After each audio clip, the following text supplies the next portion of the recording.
Peace and blessings, people. This is your brother, Asar Imhotep with the Martin Delaney Center for Egyptology. And today I want to continue our discussion regarding, this particular text, Ancient Egyptians Refute Afrocentrism by Kyrillos, what's his last name again? Iskandar, which is a Persian variant of a Greek name, for the record. And before I do the long form video, uh, starting, on section 2 or chapter 2, I think it's just broken up into sections.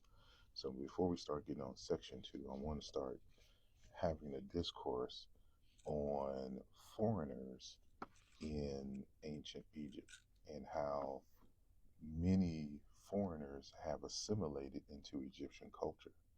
And some of those who we would call ethnically foreigners who assimilated to ancient Egyptian culture finds themselves represented in ancient Egyptian artwork, and how certain individuals are using those representations, the few that exist, relative to the larger scope of artifacts, to make the argument that the real ancient Egyptians, you know, um, align with those findings, those looks and those aesthetics and the like.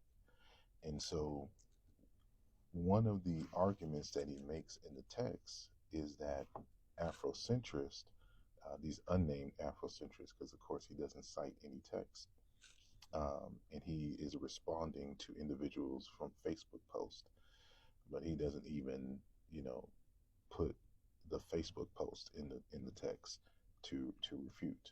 But according to him, there are individuals who are making a claim that the Arabs came in and did a full onslaught genocide and did a population replacement, with the people from the Levant. And I don't know of any scholar who has made that argument. The real argument is that throughout the 3,000 plus years of its pharaonic history, at different pockets and at different times, there were large influxes of individuals coming out of the Levant and settling and or either raiding and settled uh, into different parts, but more so concentrated in the delta of ancient Egypt.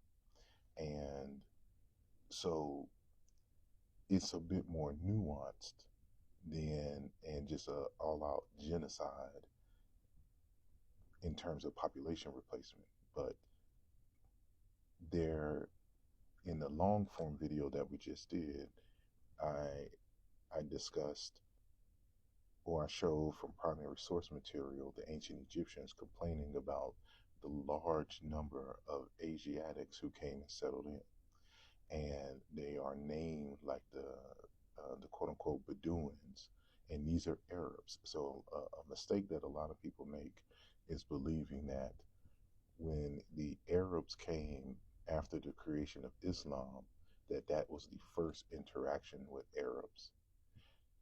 That takeover of Egypt, which is now called the Arab Republic of Egypt, was them finally winning and taking over Egypt. They've been at it since the old and middle kingdom, trying to force their way into Egypt. And so within that larger context, I want to discuss two books published by Bloomsbury Egyptology. And so the first one is Asiatics in Middle Kingdom Egypt. What's the subtitle? Perceptions and Reality, that you can see here, right? And then we have Foreigners in Ancient Egypt, Theban tomb paintings from the early 18th dynasty. Right. So I cited some text in the long form video, video one, the long form video, and so these are just some additional text that I'll be citing from in the next video when we really get into the Asiatics. And one of the things that I wanted to highlight was that people from Syria, people from Palestine, and the like have been settling since pre-dynastic times in the Delta region. And but back in the day, certain guilds, certain crafts were done by entire ethnic groups, right? And so in Egypt, the Egyptians, just kind of like in the modern times, right?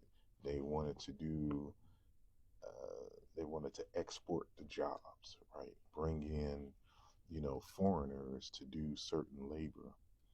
And that's exactly what they did with foreign women. More specifically, Semitic speaking women, right? Coming out of Palestine and the like. And while I'm looking for that, I just want to kind of highlight that one of the things that this text, for example, does is it shows you how the ancient Egyptian displayed certain foreigners in very, what we would call in the modern age, stereotypical ways.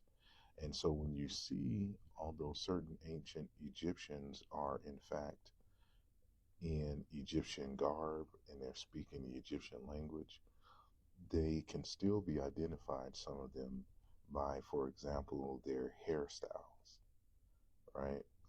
And this is something that, for example, let me just go to the front. Like if you see, this type of hairstyle, right? Like that is a key indicator of a foreigner, which you can kind of see in this drawing representation. And I don't think this book does. No, it doesn't. But this book does have color photos. So when you go to the center of the book, even though it has a lot in black and white, there is a section in here that's kind of in the center where you can get some color representations in the text, which is always good, so you can kind of see the richness of the colors and the like. And this is the Tutankhamun chest that we discussed in the last video, right? But it's dealing with the economic life. Here's another. And they're talking about the Hapiru, the kinsmen of the quote-unquote Hebrews, in the text, right? This is just a very good source for those who want to do some serious study on ancient Kemet. And